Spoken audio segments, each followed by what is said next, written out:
Resmi cerai, Ridwan Kamil dan Atalia simpan rahasia besar. Ada kesepakatan yang tak dipublikasikan.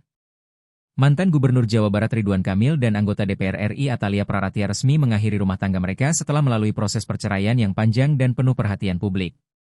Di balik pengumuman resmi itu, tersimpan rahasia besar berupa kesepakatan pribadi yang sengaja tidak dipublikasikan kepada media maupun masyarakat. Sumber dekat menyebut, kesepakatan ini mencakup hal-hal penting terkait hak asuh anak, harta bersama, dan menjaga privasi kedua pihak agar tetap harmonis pasca cerai.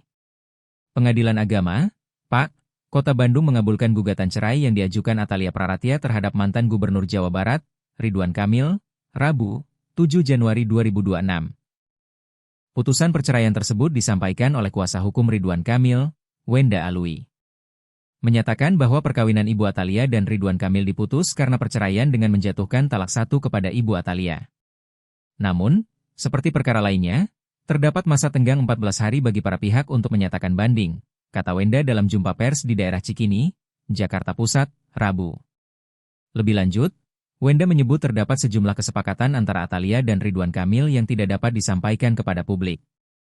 Putusan lainnya antara Pak RK dan Ibu Atalia sudah ada kesepakatan yang tidak dipublikasikan. Majelis Hakim memerintahkan para pihak untuk mematuhi apa yang telah disepakati bersama, tutur Wenda. Sementara itu, terkait pembagian harta gana gini dan hak asuh anak, keduanya juga telah mencapai kesepakatan bersama.